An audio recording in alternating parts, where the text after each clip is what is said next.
the Russian oligarch Roman Abramovich, left.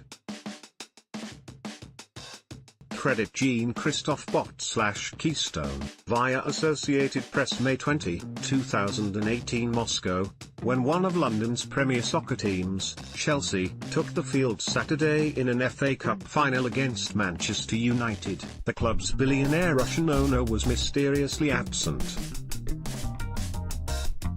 Even after Chelsea won the game at Wembley Stadium in London 1-0, Roman Abramovich was nowhere to be seen.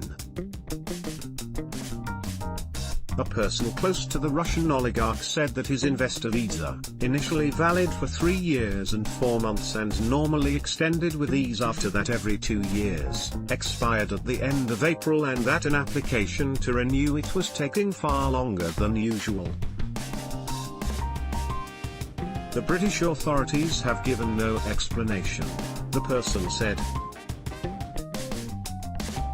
This has fueled speculation that the British authorities may be pulling the welcome mat for wealthy, Kremlin-connected Russians like Mr. Abramovich, who have made London their second home. The British Home Office, the government department responsible for immigration issues, has not publicly commented on why it was taking so long. The Security Minister, Ben Wallace, said in an email on Sunday, "We do not routinely comment on individual cases." Diplomatic relations between London and Moscow sank to their lowest level in decades after a nerve agent attack in March on a retired Russian spy, Sergei V. Skripal, and his daughter, Yulia Skripal, in the English cathedral town of Salisbury. The two have been released from the hospital and are recovering. Prime Minister Theresa May blamed Moscow for the brazen attack on British soil, expelled 23 Russian diplomats and rallied Western allies to condemn Russia. Moscow has steadfastly denied any involvement. Mrs. May also vowed to freeze Russian state assets wherever we have the evidence that they may be used to threaten the life or property of UK nationals or residents. She said, "There is no place for these people, or their money, in our country." But Downing Street had appeared to have stepped back from its threats to take broad action against wealthy Russians' assets and against those oligarchs who benefit from their ties to President Vladimir V. Putin of Russia. Image: Mr. Abramovich owns Chelsea, which won the English FA Cup final soccer match against Manchester United on Saturday. He did not attend the game. Credit Tim Island / Associated Press. To secure an extension, holders of so-called Tier 1 investor visas issued before 2014 normally need only show that they have $1.35 million under their control in Britain and have invested 3/4 of that amount in British government bonds, shares or in loans to British companies. With a net worth estimated at more than $10 billion, hundreds of millions of which have been invested in Britain, Mr. Abramovich should have no trouble clearing that hurdle.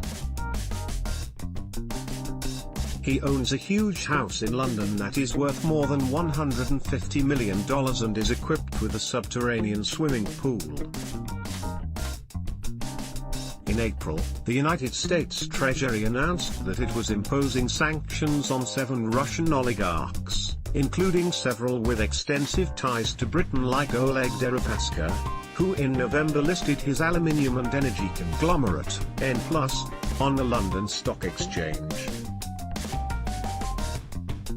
But Mr. Abramovich was not among those targeted by the United States. If Mr.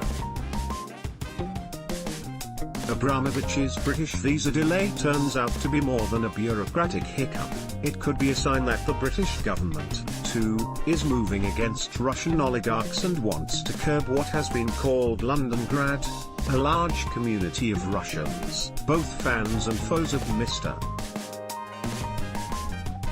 Putin, who have sought shelter in the British capital for their money and families. Perhaps anticipating trouble in Britain, Mr. Abramovich, according to Swiss news media reports in February, applied for residency in Switzerland but withdrew his application last year after a cool response from the federal authorities in Bern. Mr. Abramovich, in contrast to some other Russian tycoons, has avoided dabbling publicly in British politics.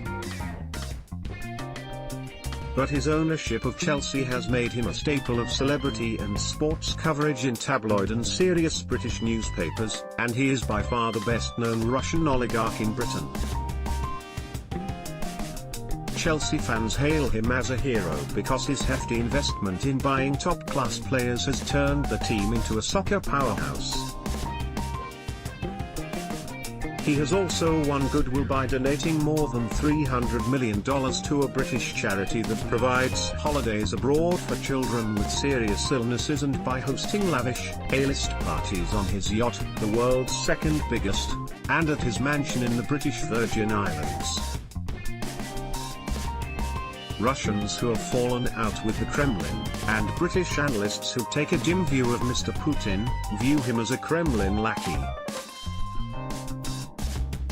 His businesses in Russia, which include oil and other interests, have escaped unscathed under Mr. Putin, while those of other tycoons critical of the Kremlin, like Mikhail Khodorkovsky and Boris Berezovsky, have been ransacked by the state.